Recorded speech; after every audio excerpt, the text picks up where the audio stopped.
Welcome back in, everybody, to Birds 365, a Thursday edition, joined now by Brandon Lee Gouton of Bleeding Green Nation. BLG, good to see you, man. Haven't talked to you in a couple of weeks with all the practices and everything going on. How you been, BLG? Doing good. Obviously, like you said, been busy, but it's always good to have actual football things to talk about. Agreed. Yeah, and I'm glad we have you since you made that trek, which I was not going to do. Props to you, and I've already given you credit. I noticed you mentioned, I believe, and I'm paraphrasing, I don't know what the Patriots over-under is on wins, but bet the under. How much can you value if they're that bad, BLG, what you saw? Yeah, I think I found out it's like 4.5, so it is a pretty low number, but still, I mean, that team's tough to go under on, though. Yeah, it is, but that team's quarterback situation is just based on what I saw out of practice. And look, give the Eagles credit for their defense making plays, and I thought they did that. It wasn't just about the Patriots quarterbacks, Jacoby Brissett mainly going against the Eagles starters, messing up, but there were mistakes, and the Eagles defense was able to take advantage of those. Yeah, one thing, Greg Bedard, I don't know if you know, but he's a Patriots beat guy, longtime Patriots beat guy, works for the Boston Sports Journal, had the number at 14 for Eagles sacks. And one thing I've said pretty consistently on the show, BLG, I wasn't that concerned about. A lot of people said, well, Bryce Huff isn't showing up. I'm like, he's got to go against Lane every week, every day, and Jordan Mailata every day. And when you start getting to these average teams with average offensive lines or below average offensive lines, I think that Eagles defensive front is going to show up. It seems like they showed up in a big way against a poor offensive line. Yeah, when it comes to Huff, I've been saying that I don't really recall Hassan Reddick, who I think is great, probably better than a lot of people do. Maybe he never really crushed it, I would say, in practice. So I wasn't too concerned about the Bryce Huff thing. I mean, I get it from a standpoint though of this is your top free agent signing, literally the first guy they signed. So you kind of want to see more than nothing. But like you said, John, I mean, that's the point of these joint training camp practices. You kind of start to get a better feel for things. And it's not just, well, hey, the Eagles defense hasn't gotten an interception. Is that a concern, or is it really great that Jalen Hurts hasn't thrown one? So we saw, Bryce Huff, and really, I mean, just the Eagles defensive line as a whole. I mean, you talked about that number 14.5 or whatever it was. I mean, it was basically everyone getting pressure. BLG, good stuff there from the defensive line. What did you see from Jalen Hurts in the joint practice? And the reason I emphasize him is, he's playing his own defense every week, so he has no interceptions. He looks great. Okay. Now we got a chance to see another defense. Whether they're great or not is up for debate. But how did Jalen Hurts look in the joint practice versus New England? Yeah, I think the Patriots' offense is not in really a good state, but the defense is solid. I think they're going to have a solid defense. Is okay, right? Yeah, it's not. I don't think amazing, but I think it's credible. Although now they lost Judon, but he was there. It's solid. Yeah, that is true. Although he gave up a big play to Saquon Barkley, on a wheel route at one point. Certainly, not what you expecting him to do in his strong suit. But I thought the offense and Jalen Hurts specifically has continued to be efficient, and as I said, hasn't turned the ball over, hasn't really put the ball in harm's way. I think one of the things that really stood out to me, and I had tweeted about this, was just how I feel like it's kind of hard to gauge. It's more anecdotal than a stat for this, but just how Jalen Hurts has not been doing what he's been doing in the past, which always stood out to me as a negative, especially in practice, where he would just hold on to the ball for so long and kind of drift to one side of the field and either throw it away or maybe kind of take off running after the play was effectively already over. I think he's doing a better job of scanning the entire field, going through his reads, and then if there's an open receiver for that check down, just taking that and getting to the next play and not worried about playing hero ball as much. And I think that's a sign of growth for him. Yeah, a very good sign. Now, I got in trouble this week a lot, BLG, so I want to throw this at you. I'm starting to get a little bit concerned about the lack of deep shots, and you just kind of talked about it there. I think there's a tremendous evolution in Jalen Hurts and what you just said. Too often he would flush right, we know. And once you do that, the play's pretty much over unless he's going to make something off schedule on his own. So, that's the whole idea of practice what you weren't good at, get better at it, evolve. I think all of that is positive. But I think there's a 50-50 here because it's such a unique player and you can't really practice off schedule stuff. So I'm not blaming Kellen Moore from that aspect of it. But I hear these 2.3 seconds and 2.3 seconds, him and Doug Nussmeier, and I smiling there. You know where I'm going. But then I go to the preseason game in Baltimore. Jalen's playing, and they won't take a deep shot. What? Why can't you take a deep shot with Kenny Pickett or Tanner McKee? Who cares? And I'm like, the Baltimore corners are just jumping everything. After all right, they're not going behind us. I just got a little asterisk there to say, keep an eye on this. Am I crazy or not? I don't think it's crazy. I think kind of, the lack of turnovers goes in hand a little bit with, less risky throws, less, downfield kind of shots. I think Hurts specifically has been doing it enough with explosives that I feel not too worried about that.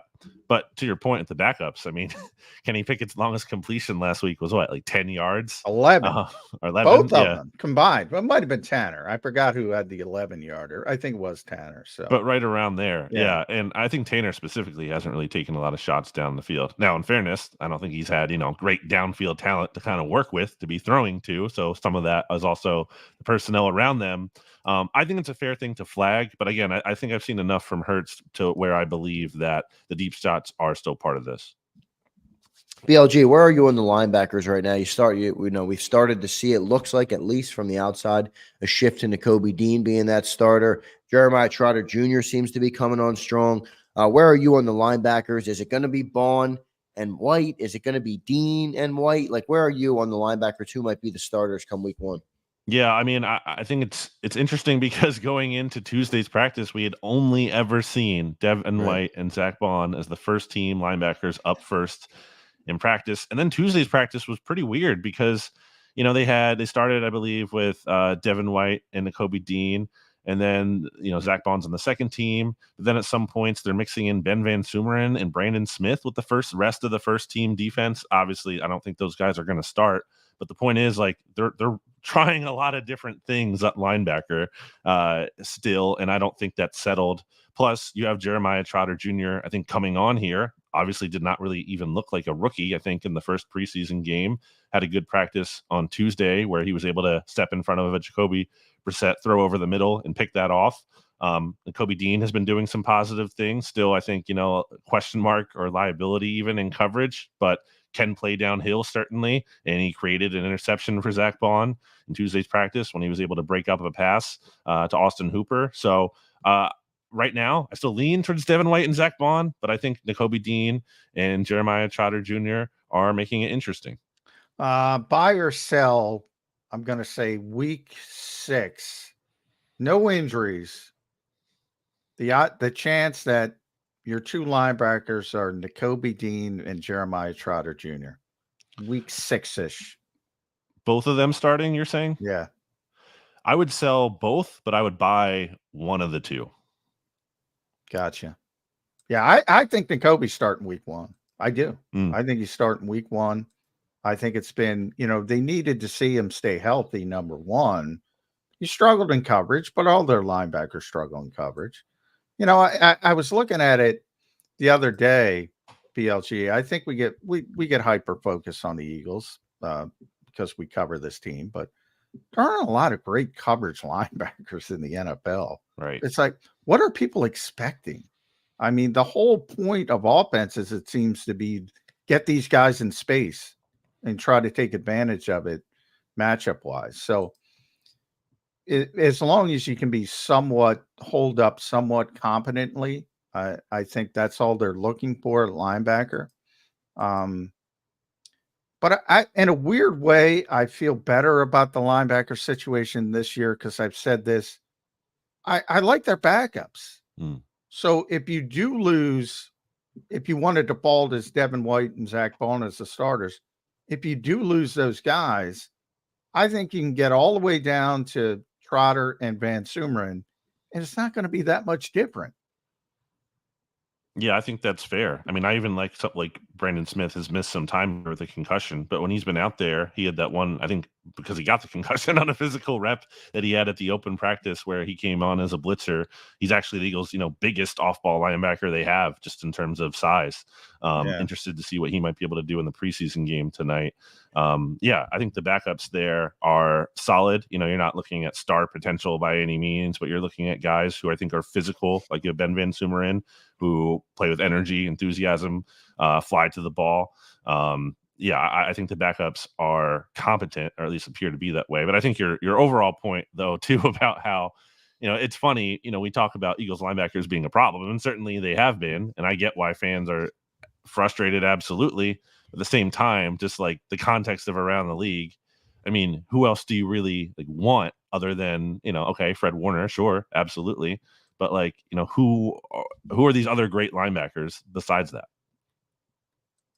Yeah, John brought that. Yeah, especially in coverage, that part of it. Run fits, yeah, a little bit different, and they could be difference makers. And there's a lot of guys who can improve the Eagles from that standpoint. But I just think specifically in coverage, yeah, off the wall question for you, BLG, because you've been doing this a long time. At Bleeding Green Nation, everybody read him there, does a tremendous job. Yeah, I get these weird. Greg Ward signed with the Indianapolis Colts. Great for Greg, keeps it going. Shane Steichen. I got so many. He should be the slot receiver on this team. And then Jalen Mills gets cut this morning, and the Eagles aren't bringing it back. They have 1 million defensive backs, but everybody's in the chat. He's trash. He's garbage. They won a Super Bowl with Jalen Mills as the starting cornerback, and everybody thinks he's garbage. The Greg Wards of the world, the Creban LeBlancs of the world. Creban's another one where they're like, bring him back. I don't get it. Have you gotten a feel for who they love and who they hate and why? Well, Greg Ward also a Super Bowl champion. Yes, but he was not a key. Jalen was a key contributor on that team, a starter. The Greg Ward thing. Obviously, he had that run at the end of the 2019 season there, where Carson Wentz puts it together and takes over the team. So there was like kind of a nice little feel good moment there.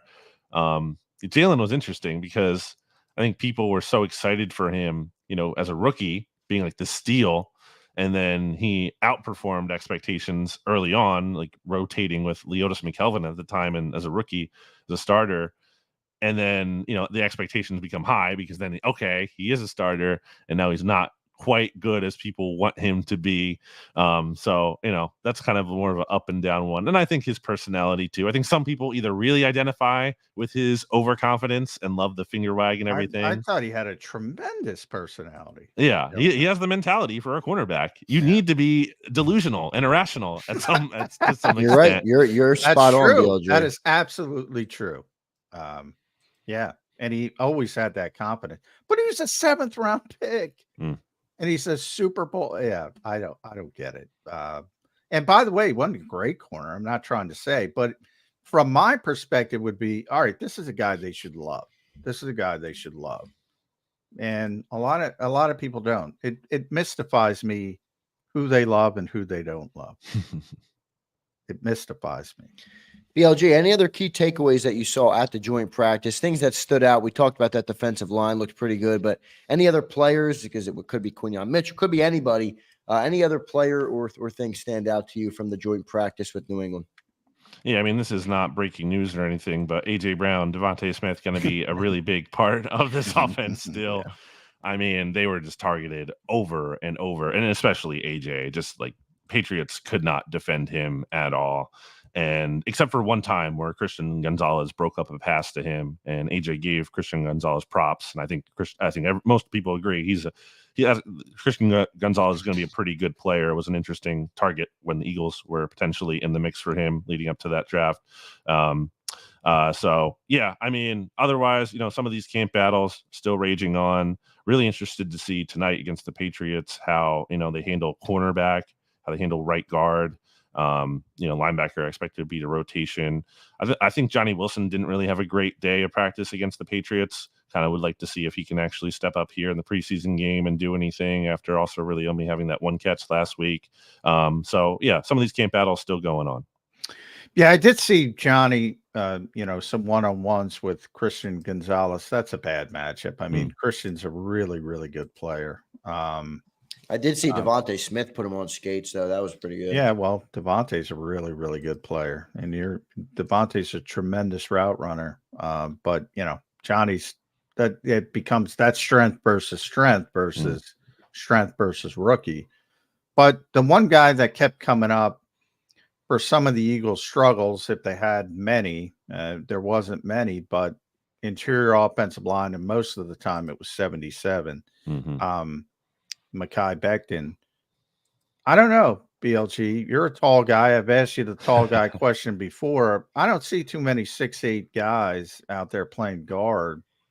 And it seems to be like it's shifted towards, well, Mekhi's going to be the right guard. And Tyler Steen still seems like he's limping. I don't know what's going on there. Is this a problem? Is this going to be a problem at right guard? Yeah, I think it's important to note here. I've said this all along, even though Mekhi Becton's stock has surged in terms of him going to the first team and being with that first team. I don't think it's a matter of he's been so dominant, the Eagles have had to put him there. I don't think that's the case. I think the case is that, Tyler Steen lost ground while he was hurt and clearly didn't do enough when he was in there to definitely just shut out Mekhi Becton. So yeah, I don't think that is a settled battle in terms of, okay, Becton is looking like the week one starter there, but if he struggles, I don't think they're going to have the longest leash there. I think, they could go back to Tyler Steen at some point.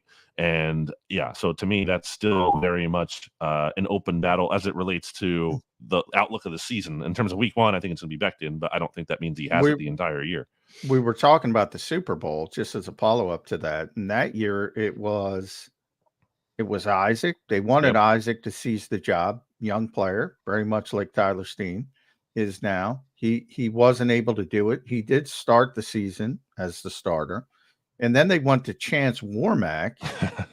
And they ultimately landed on Stephen Wisniewski. Is there a plan C? Whether it's Max Sharping or I don't think it's going to be Matt Hennessy, Nick Gates, or Trevor Keegan. Could he get involved at some point?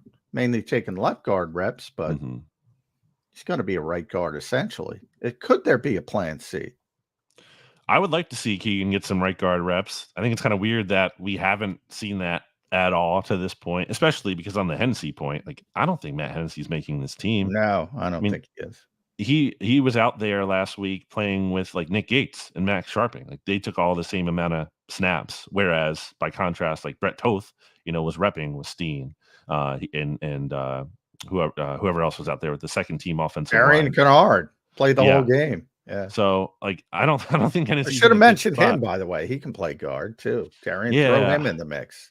But that's so weird to me. A guy playing the entire game, is that good or bad? Because I know it's good because he's getting a lot of reps for you to evaluate, but it's bad because if you want him to be on the team, definitely, then you're exposing him to injury by playing him the entire game.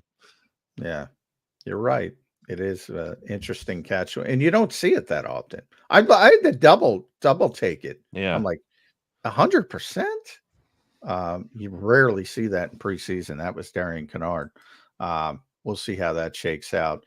If there's one position, they're going outside the organization. I got wide receiver. What do you got?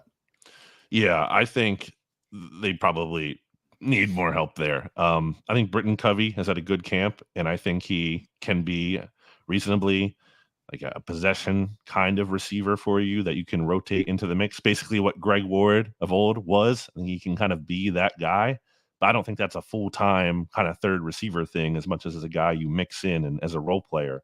And then Johnny Wilson, I'm looking at role player here.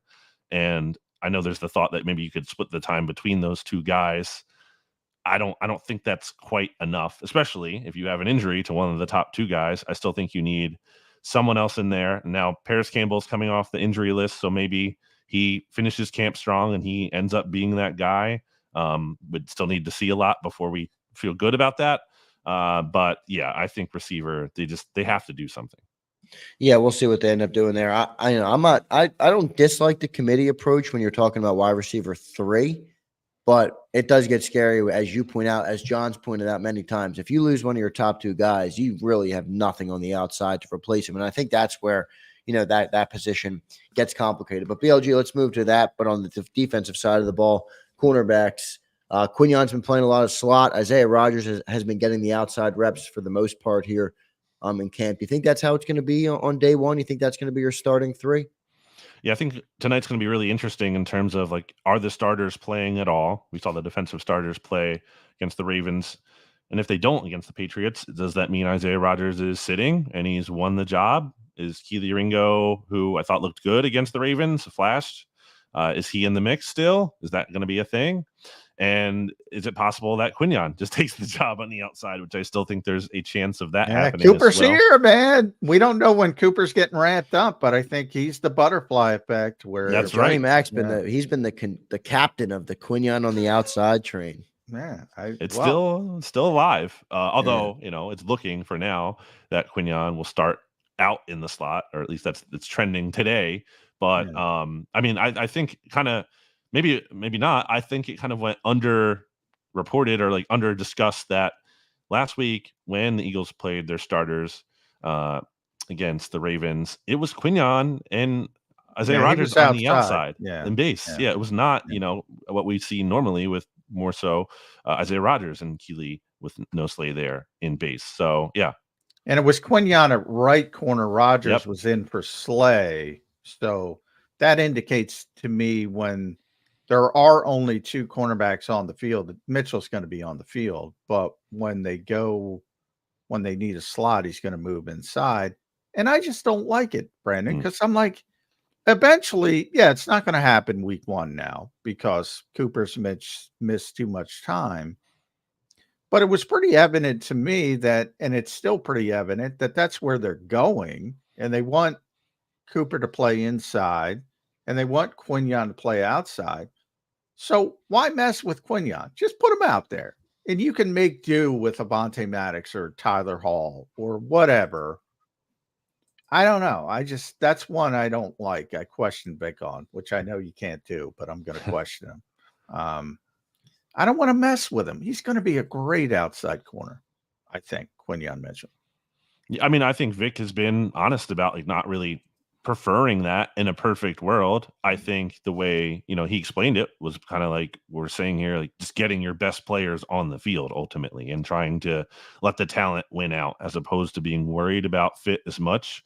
Now, I think there's risk there. I think something that may have been tougher, and it was not the only reason this player struggled last year, but they were moving James Bradbury inside in the slot during training camp last year. Yeah. And again, I don't think that's the only reason he struggled last season, but it probably didn't help him. I'm going to say that it probably didn't make him better by doing that and trying to mess with things in that regard. So I think I'm on board with trying to find a way to get Quignon on the field. But ultimately, it might just be best to just play him at corner on the outside. Yeah, I agree. But what would that mean, you think, for Cooper DeJean this year, BLJ? I mean, people have talked about him at safety. I don't love that, but maybe that's something they would do. What do you think they do with him? Yeah, I think they want to see him be a cornerback first before anything. I think safety, any kind of safety talk there is more like emergency basis. Would have to, if they have to play him there, then they want to play him there. And look, he's missed a lot of time, and I'm guessing he's not going to be able to play in this preseason game. He was only limited on Tuesday. Probably want to get him some full practice reps before you put him out there in a real game. He seemed to be confident he could play against the Vikings next week. So that'll be good to see. And there's still time for him to make up a positive impression on the coaching staff and earn some rotational playing time. But for now, I think you kind of just have to put him on the back burner until he shows he can be ready. It's almost 53 initial 53-man roster season for us, BLG, when we try to predict things. And to me, the most difficult position to predict is safety, for the reason that you only know two, CJ and Reed. That's it. And Bradbury might get traded. I could see Avonte Maddox getting cut if you like Caden Stearns that much and he proves he's healthy. And then you got Sidney Brown. When is he coming off the PUP list? Are they going to wait the 4 games, keep him on there? Do they want him back at practice? There's a crap load of uncertainty of what's going to happen at those backup safety spots. But they got a bunch of guys. They got to figure out what they're going to do with. And it starts with Bradbury. I had always felt the more they made him available to Vic Fangio, the more Vic would like him. I think that started to unfold. Is there a chance he's going to be here for Green Bay? I don't think the Eagles cut James Bradbury at this point. That doesn't mean he's going to be on the team because they could trade him, but I don't think they're going to cut him. I think he's been too good almost to cut him. Not that he's been amazing, but he's been too good to just say, not even worth making our roster. I still think, I guess I lean towards trade because, I mean, and this showed up in the snap count last week. You know, you have James Bradbury out there playing 1 special team snap. And like, okay, you're going to carry a backup safety who doesn't help out on special teams at all. Like, it's not really the best use of a roster spot. And speaking of someone who does play special teams, and you didn't mention Tristan McCollum. Tristan, I like how he looked last week against the Ravens. He's been good in practice, I think, recently, especially too. I thought he played. I did write about him. He's one of the 5 players I want to watch tonight. I thought he played very well against the Ravens, and I mentioned that whole logjam at safety as far as the backup safety. And if they trade Bradbury, and if they move Avonte back to the slot or even cut him, which I think is one of those low-key possibilities, which is weird. If they start Sidney on PUP, if they start Caden Stearns on IR, all of a sudden Tristan McCollum's got a roster spot. But that's a lot of moving pieces to get there. Yeah. Yeah, and I think McCollum has stood out on both defense, where he's taken a good amount of second-team reps, and on special teams as well. With Maddox, something you said there made me think about, you know, almost why would you roster him from a standpoint of, we saw what the league kind of thinks of him, right? Like, no one was, he worked out for the Saints or whatever, met with them. They didn't sign him. Eagles were able to sign him back. Maybe that's a guy you can keep on the practice squad, because I don't think teams are really, you know, coming for Avonte Maddox to have him on their roster. So maybe you're looking at something like that. Boy, he's a good player too. Sorry, Sam. No, you're good. Go ahead. He's a good player. I'm of the, like, if I'm Vic, I'm starting him week 1, like I said, in the slot.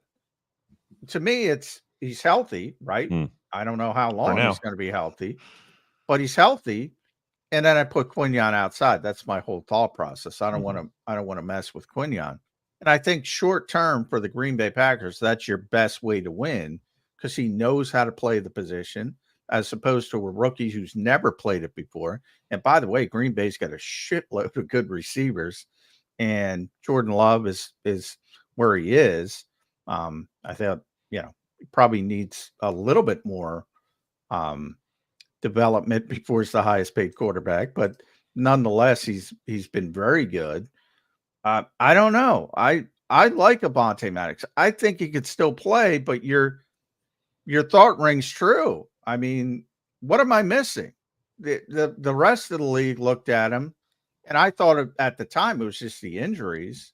But when he's out there, can he not play anymore? Have you seen? I think he's been pretty good at 2 different positions. I think last year he struggled more than we really talked about. Well, at safety late, he was terrible in the Tampa game. Terrible. Yeah. Well, even in training camp, like last summer, I don't think he had the best camp, and he was still, I guess, kind of coming off an injury. But again, that's always the equation with him. And another reason why I think, like you said, he might not be, you know, a hot commodity on the market, because a team might be like, we don't want to risk using a roster spot on this guy who might not be available for us, and we can't count on him. So another reason why maybe practice squad could make sense here. I've liked Avonte in the past. I just wonder, I guess, sometimes with these players, the injuries take a toll at a certain point and they're just not the same player. And plus, he's been around for a bit now. He's approaching 30. So I wonder if, what is he? He is 28 right now, and we turns 29 in March. So, I wonder if he's just not quite the same player anymore. BLG, last question for me. Preseason game tonight. I'm not going to make you name 5, but Johnny Mack gave me his 5 he's going to watch. Any players that you're looking to watch tonight? Maybe back end guys, maybe guys fighting for a roster spot. Anybody piquing your interest tonight going into the game? Yeah, so I have a list on Bleeding Your Nation of the 20 players. So I really narrowed 20, it down. I'm not going that deep. There you go. I like that, BLG. I need to focus, BLG. I have a tough time narrowing it down, as you can tell. I really want to see. I'm going to go chalk here. I want to see the backup quarterbacks do something. Look competent. Kenny Pickett didn't impress me last week. I talked earlier in the show. It didn't have a single completion over 10 or 11 yards. Yeah, I'm with you on that. And barely even attempted passes downfield. Would like to see it's not asking for him to light the world on fire. Just look, some kind of competency here. And then Tanner McKee specifically, it's just time to give him reps with the second team offense in the preseason. They've been doing that in practice. I don't get why you won't do it. You're so stubborn, won't do it in the preseason. It's not even that I'm thinking Tanner McKee is he's so great and he just needs help and he'll overtake Kenny Pickett guaranteed if he gets a chance. Not even saying that. I'm just saying I feel like the Eagles owe it to themselves. If you're going to evaluate Tanner McKee, honestly, I think you need to do it with a supporting cast that can kind of give him more help than none at all, which is basically what he got last week. All right. At Brandon Gouton, make sure you read that. 20 players worth watching in tonight's preseason game, bleedinggreennation.com. By the way, we got this question before, so I'll leave that there with you. Who's your favorite of the bottom 3 running backs who all played well? All the running backs who played in Baltimore played well. Yeah. Every single one of them. So Lou Nichols, Nick was raving about Lou Nichols. Yeah. Ty Davis-Price ran it well. And then Kendall Milton was the closer. He was Mariano Rivera getting first downs. Who's your favorite of that group? So I think, TDP had the best numbers, but the drops in training camp. The drops have been a problem. I mentioned them earlier. Yeah. Big time problem. And he had a fumble, I think, in OTAs too as well. So the ball security as a whole, I just don't trust it. I know Bo Wolf is a big Lou Nichols guy. I know Nick Sirianni apparently. Nick Sirianni, man. Love it. He wouldn't stop. I asked him about that, and he just wouldn't stop raving about Lou Nichols. I think Howie is a Kendall Milton guy because undrafted free agent. Well, I'm with Howie. I really thought Kendall Milton showed some juice late in that game last week, and I would like to see him kind of get some second team opportunities instead of just being with the third team as well. I think he's shown the most high-end level juice of these guys. There you have it. BLG, good stuff there, man. Thanks for joining the show today. Great stuff. As always, we've been following your work. Great job covering the joint practice, covering training camp all throughout the summer so far. We'll talk to you next week. All right, man? See you guys. Thanks, bud. There's BLG joining us on Birds 365. Good stuff there.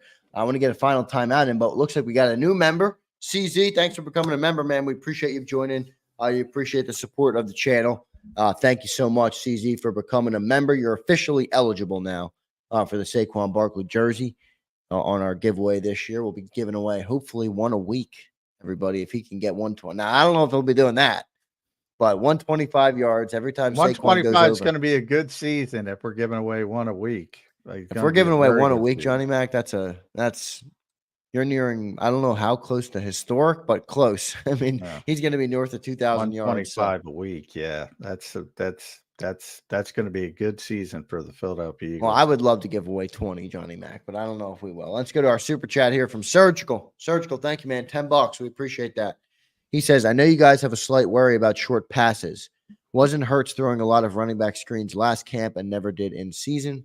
Johnny Mac, you would know that answer better than I would. Well, it's a different offense. Again, it's not about Jalen Hurts. I think people can't get over that. It's about, and again, I go back to the Baltimore game and what BLG was just talking about, and I talked about. It was Kenny Pickett, Tanner McKee. It wasn't Jalen Hurts.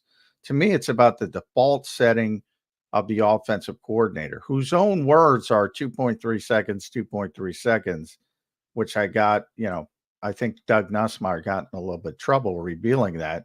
Although I went back and he mentioned it in Dallas a bunch as well. And in other words, he wants to get the football out of the quarterback's hands in 2.3 seconds or less, which is never going to happen with Jalen Hurts, number one.